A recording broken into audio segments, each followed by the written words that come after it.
Hello, I'm Samantha Nolan-Smith, and this is Lessons in Visibility. In this show, we ask what can be learned from the two faces of visibility. The first involves stepping forward and choosing to be seen and heard. The second opens you up to new ways of seeing and hearing the world around you.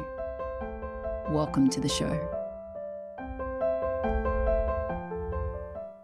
Hello, it's lovely to be with you again.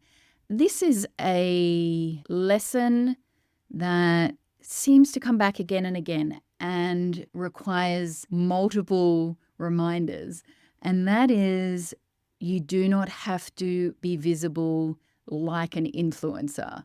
So when I'm talking about an influencer, I'm talking about some of the ways to be visible online, which look like either sharing lots of photos of yourself, often in bikinis, or if you're a man without a top on, inviting people into every aspect of your personal life, doing lots of videos around your beach holiday on a tropical island, etc., etc. That is a form of visibility. It is a legitimate form of visibility, and it's generally not the form of visibility that people who work with us at the School of Visibility are interested in. And that can create a block. Because that form of visibility is literally so visible, it can give people the impression that that is what visibility is supposed to look like. And what this actually speaks to is the mind's tendency to see an example of something and then create a box around that and tell itself, this is how things must be. And then what we can tend to do is either try and put ourselves in that box and find, oh, this box does not fit, this is not the box for me, or reject that box and then tell ourselves, well, I can't be visible because I can't do that form of visibility.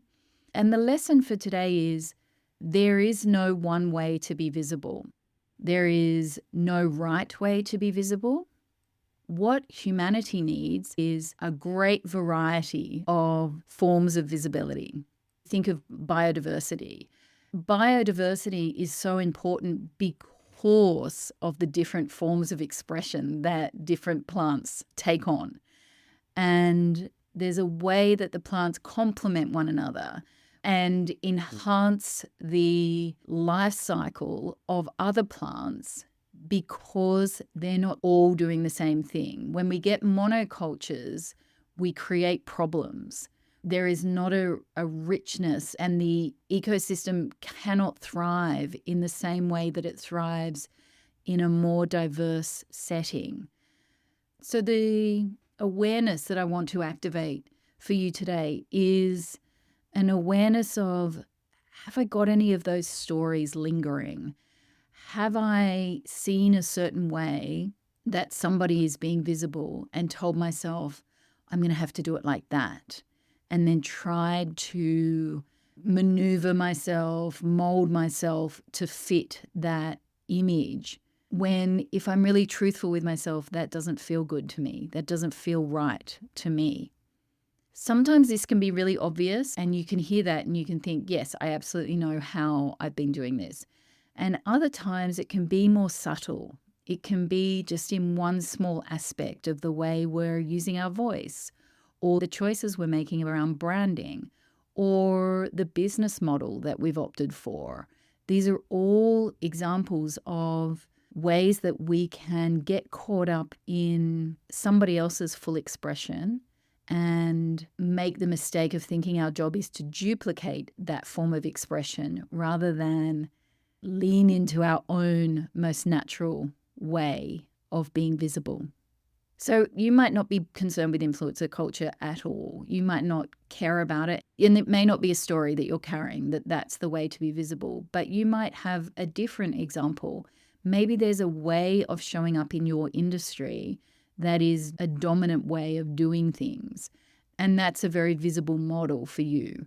Maybe there's a way that businesses in your industry market, or there's a way that people speak about a certain topic or avoid a certain topic. Or there might be a way of presenting information that has always been the done way, but which never felt 100% right to you. I have certainly been on this journey in my relationship with feminism, where my feminist background started in academia, where I was reading feminist texts. I was reading papers that were very academic and in many ways removed from what I felt to be the reality of women's lives. And I remember being in a lecture around French feminist philosophers, and I was becoming more and more agitated as I was listening because I could feel this frustration and this voice wanting to say, how is this helping the woman who is being beaten up right now by her husband or her partner? And that was obviously something I could have brought up in the workshop, in the tutorial. But what it signified to me was something much more important than any conversation that may or may not have ensued. And that was, this is a message for you around how you would like to speak about feminist issues. And it's not here in this space, and it's not overly theoretical. It's practical and pragmatic, and it's about speaking to women's lived experiences. And so that gave me a very clear insight into how I wanted to use my voice within the broad church that is feminism. I think we can so often get caught in that moment of hearing something and thinking, no, that's not the way we should be thinking about this issue or approaching this issue.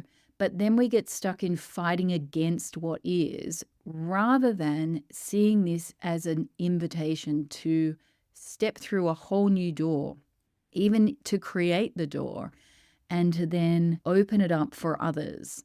Rather than pushing against the existing ways of expression and visibility, what we can do is simply choose to be visible in a different way, choose to use our voice in a different way, choose to share information in a different way. And when we choose that, we choose to work with the creative force of the universe. We choose to work with the powers of creativity and self-expression that fuel really profound visibility, really lasting, eternal forms of expression. So let everybody else do what everybody else is going to do. That is not your business.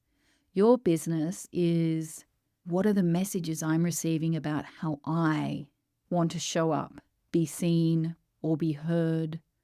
Where am I feeling that pull and then shutting it down because I've told myself, oh, that's not right? And how can I let that go now? We need myriad forms of visibility and expression as we become more and more creative beings on this planet. And that is the lesson for today. Thanks for listening to Lessons in Visibility. If you'd like to connect in other places, come on over to theschoolofvisibility.com. And you can also find us at The School of Visibility on Instagram, Substack, Facebook, and Threads. Lessons in Visibility is produced by the School of Visibility on the land of the Ngunnawal and Ngambri people. I acknowledge the peaceful legacy of custodianship that tens of thousands of years of coexistence with the land has bestowed on us all. And I note the visibility journey that remains unfinished. Voice, treaty, truth.